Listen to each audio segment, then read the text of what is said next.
Hey guys. Hi Nicole, how's it going? How are you? Not so bad on yourselves. Good stuff, thanks. Good. So I'm Keane. I'm the one who's been in contact with you now for the past week or so. And then you can see everyone here, Harry, who's with me from Ireland, and Daika and Frida, they're from Germany. Brilliant. Hi. People, so Yeah. So I suppose we'll just jump straight into it. Harry's going to start off with the first questions, then Daika, then myself, and then Frida. perfect. Thank you very much. So the first question that we have for you, Nicole, today is for all those who might not know, could you give could we have in your own words what it is you do and what do you race? Yeah, so I started racing in 2015 or 2016.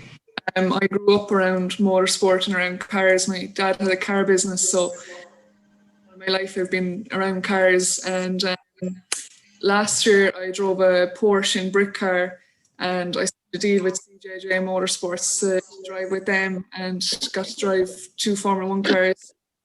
So my short time in motorsport, I've got to had some cool experiences. Brilliant. And how did you get into motorsport? Was it all from your dad? Yeah, mainly. He had been rallying, so I had been following him around for all his weekends of rallying and hanging out with ditches and waving him on and going into service and inspecting the car to make sure there was no damage. I thought I was the most important person in the pit crew when I was about 7 or 8. So, yeah, I just have been immersed in it. And, you know, even in my grandparents' house, I drive the lawnmower, the ride-on lawnmower just around the house just to drive. So I was just absolutely hooked from the get-go. And, yeah, nothing would make me happier than to jump into a racing car. So that's basically how I started. Brilliant. And what is it for you, and what was it as a child that makes motorsport so special? I think it's the rush of it. You know, I remember really clearly. I probably have it on like a really old phone of, you know, my dad speeding by in a rally car, and it's just that rush of him of seeing the cars going so fast, and you know that's adrenaline buzz for me. But to actually do it yourself is a whole other level of adrenaline buzz, and you know I love that rush, and I love being fast in a car, and I love everything about it. Like there's so much more to it than just jumping in and driving. And you know, I had to learn that the hard way when I started. I thought it'd be just jumping in and rallying and be no problem. But yeah, there's been so much to learn along the way. And yeah, I suppose mainly it's the rush that I love the most. And you know, having a trophy in your hand doesn't feel too bad at the end of the day either. Brilliant.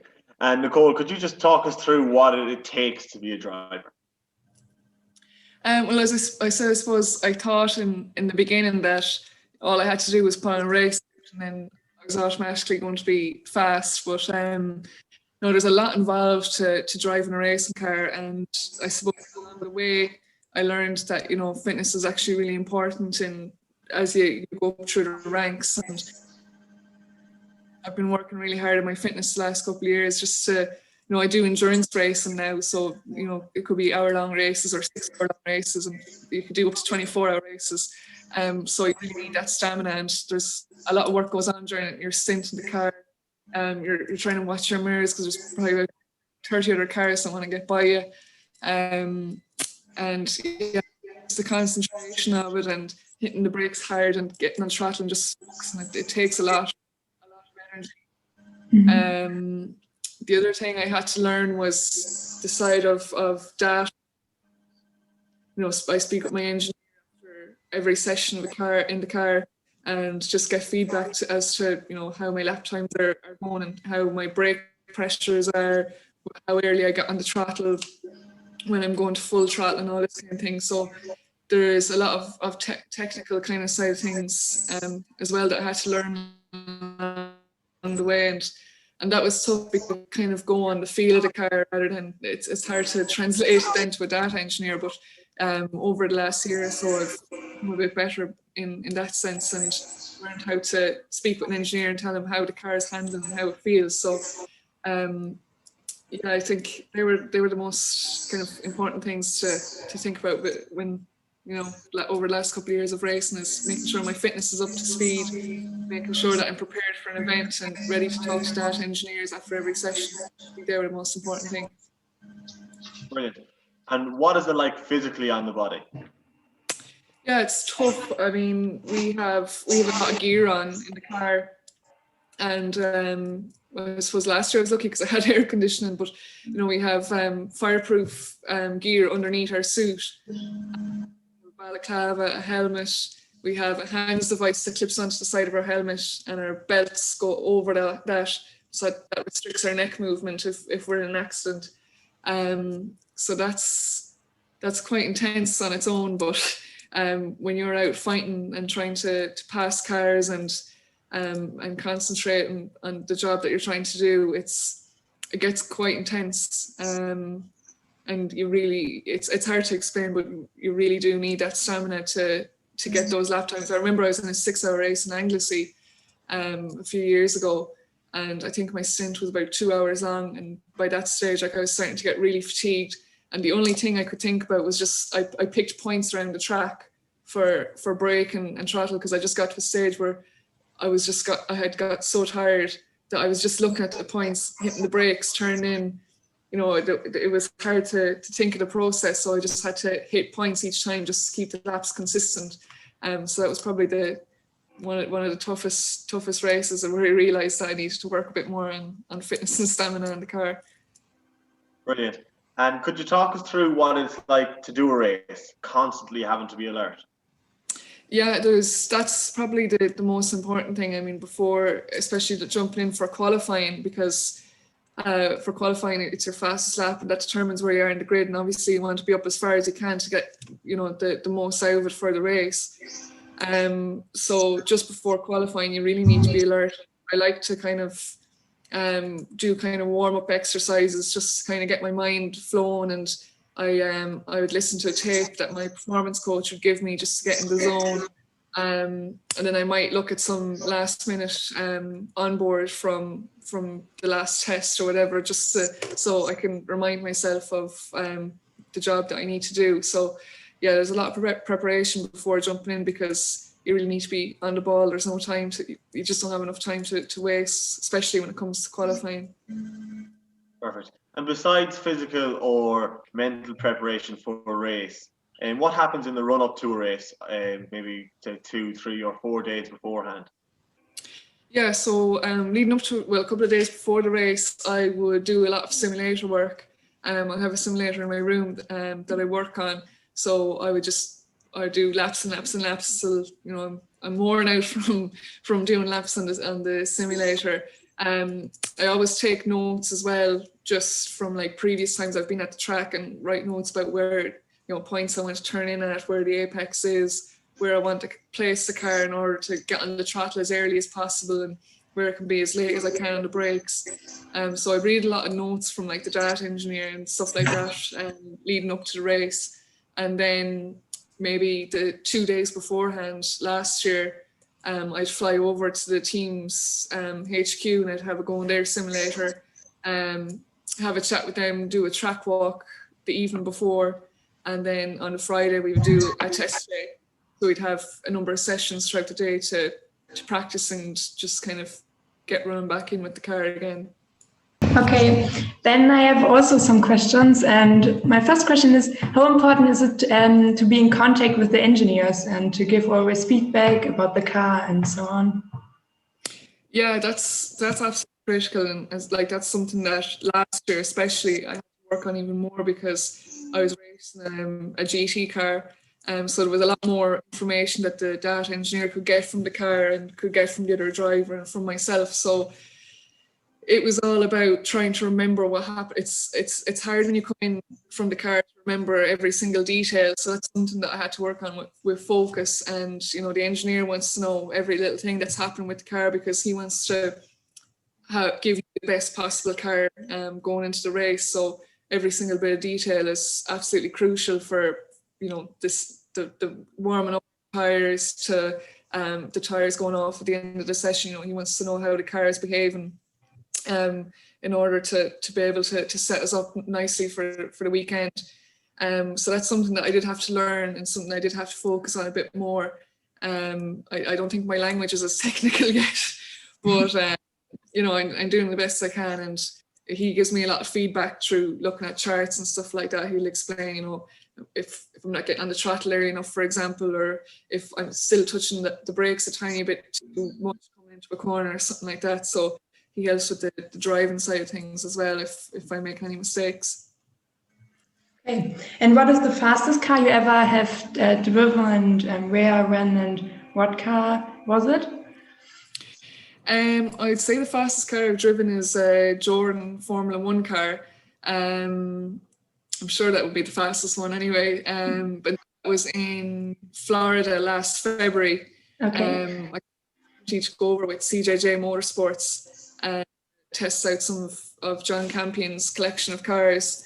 And the Jordan Formula One car was probably one of the coolest experiences ever. Okay. And have you raced both open wheel single seater cars and also closed wheel cars? I've only raced closed wheel. That's kind of what I've been doing for the last couple of years is closed wheel. But I see with the W's and stuff like that, it's you know, there could be an opportunity there, but it's just not something I'm used to. I would definitely give it a go, but I'm more used to doing closed wheel stuff. I probably feel most comfortable in closed wheel because it's what I've been doing. And have you ever had a crash, and if so, how surf was it, and how did you recover? Yeah, I've had a couple. Nothing too serious, but I think the worst was probably a little bit of whiplash. I think it was at the start of the race. I got hit from behind and hit another car in front and spun around, and yeah, my neck was quite sore after that for a couple of weeks, but nothing too serious, thankfully. I mean, the gear that we have is just unbelievable, and you know, like we have a neck restraint, like we literally can only move our necks this much. So we're very restricted in the car. We have a 6-point harness to hold us in as well. So luckily, if you know, we should be as safe as possible. If we do have a crash, we're bolted right into the car, so we should be okay. So the worst of it was just a bit of whiplash, but nothing too bad. Okay, thanks. That's great. And what is one of the best moments that you think stands out in your motorsport career? I think it has to be driving the Formula One cars, because you know, I suppose every year only 20 drivers get to drive in Formula One, and you know, someone said, you know, it must be a dream come true to drive a Formula One car, but honest to God, I never thought that, you know, it would be possible to get to do that.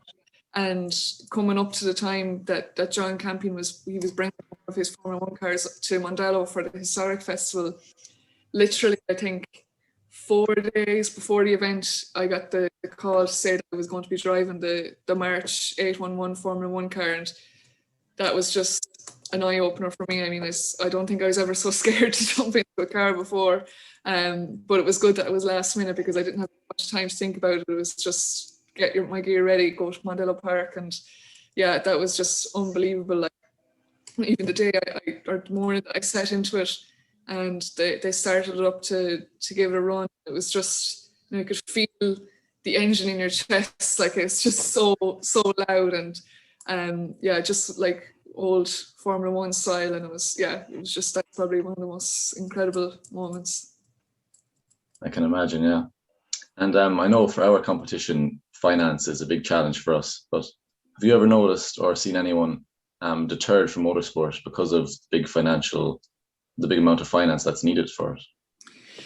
Yeah, I mean, you see a lot of it, like guys might only get so far because they just don't have, like they might have the talent, but unfortunately you need to have the money to go all the way, and that's unfortunate in this sport, but it's just the way it is. I mean, I work very hard to get sponsorship, and I've been very lucky with sponsors, and I've had some loyal sponsors as well that have kept me going over the last couple of years. But that's probably the most difficult part of motor racing, is to actually win. It's just it's just so expensive. Yeah. And how important is it to get good people behind you, as in sponsors and people that motivate you as well?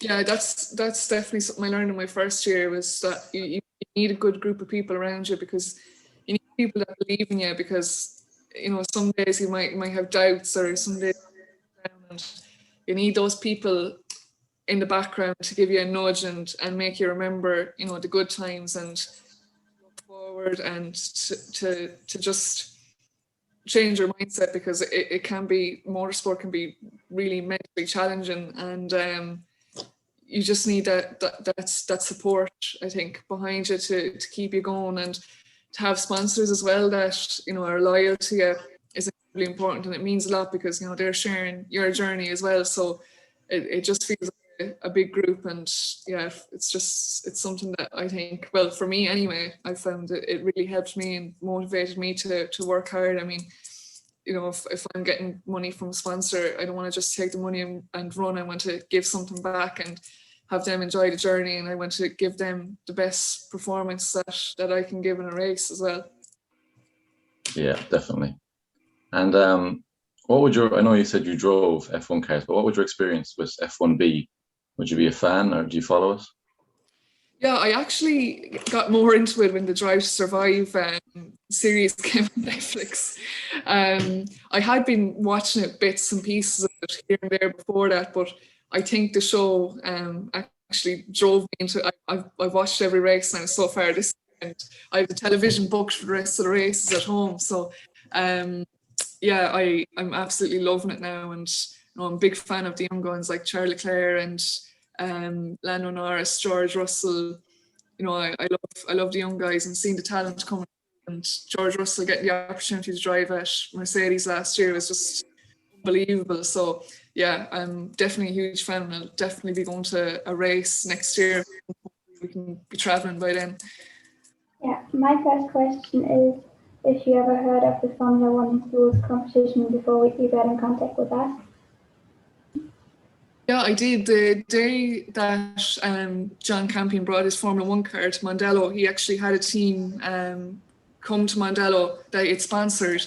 And that was probably the first time that I came in contact with F1 in schools. I'd heard about it, but I hadn't actually seen it or had too much detail. So that was the first time I got to even see the models of the cars and stuff like that, and hear a team talking about it. And yeah, I think it's incredible. I really wish that when I was in school that I had the opportunity to do it. I actually contacted my old secondary school and told them to get on the case, because it gives you an idea of careers for the future.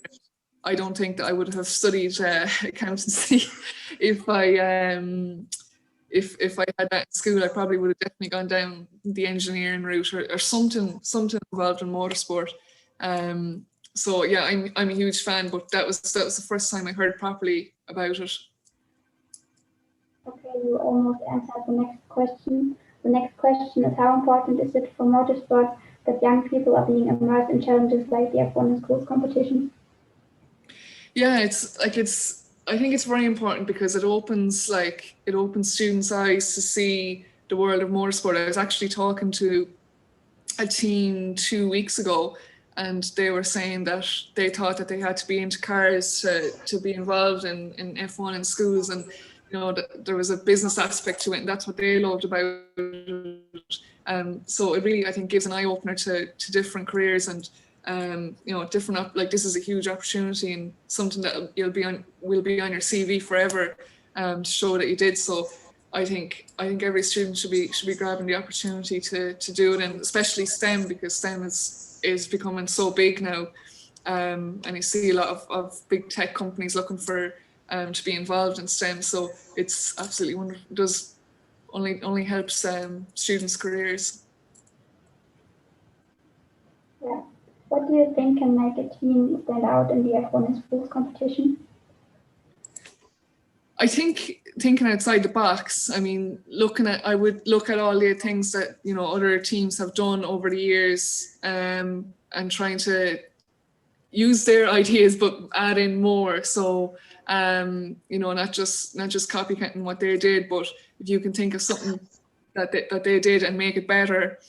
I think that definitely will stand out. I think the social media aspect of it is really important, because that's, if you have, I don't know if you guys have sponsors, but you know, if you're seen to be giving back to your sponsors and posting and stuff like that, you're giving back to them and they're seeing, wow, this is actually a good investment. So I think that that's something that really helps. And I've learned myself that you know, sponsors, especially during COVID times, they just want publicity and as much publicity as possible. So I think that that's something that would stand out, especially during COVID when you can't be out and about and doing things. I think social media is the best platform to get them, you know, their money's worth of their investment. The goal of F1 in schools to get more girls in the competition. What do you think? How important is that? Hugely important. I mean, I think only in the last couple of years that you've seen a lot more women coming involved in roles within motorsport. I was talking to a lady that's an official in Formula One, and I think only in the last couple of years that more girls have come through, but definitely they're still the minority, and so that's kind of crucial to get more girls involved in the teams. And I think especially for Formula One or F1 in schools is to show them that, you know, you don't have to be into cars to be involved in it. And yeah, it would be nice to try drive more girls to have the interest to get involved and give it a go. And if they don't like it, you know, that's fine, but it's a great experience, and no matter what, you'll learn something from it. But yeah, it would be nice to have a lot more female in senior roles within Formula One or motorsport in general. Will you be following the F1 in schools competition? Yeah, I'm mad to go to the racing event, because I saw clips last year of when they were, it was probably 2019, of when they were actually racing the cars and seeing the teams on the stages and getting interviewed and stuff like that. It felt like a proper F1 event where, you know, they had the media side of things and talking to the business manager and just listening to, you know, students and their ideas and the plans, and seeing their confidence grow on stage and talking in front of people and stuff like that. It's really cool. And I really would love to go to a live event and just, you know, see more of that, because the online thing, I can't remember if it was last year or the year before, but it was absolutely brilliant. Do you think it is important that people like us are involved in the competition, play a role in attracting more participants in future years? Yeah, definitely. I was last year when I met, in 2019 when I met John Campion's team. You know, some of the girls were saying that they were actually hoping to make a career in motorsport and go down the route of engineering. And I know Nikki Daly, she's an international hockey player, but she also did data engineering. She said that when she was in college, she was the only girl in her course. And I mean, that's just crazy to think.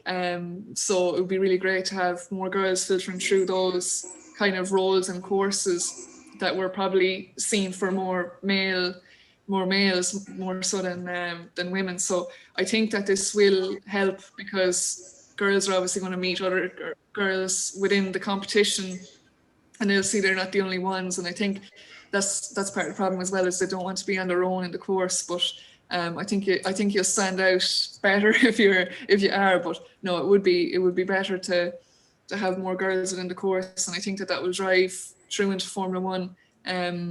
You know, we'll have more engineers and more people in marketing, whatever it is. Just have more roles in the future, hopefully.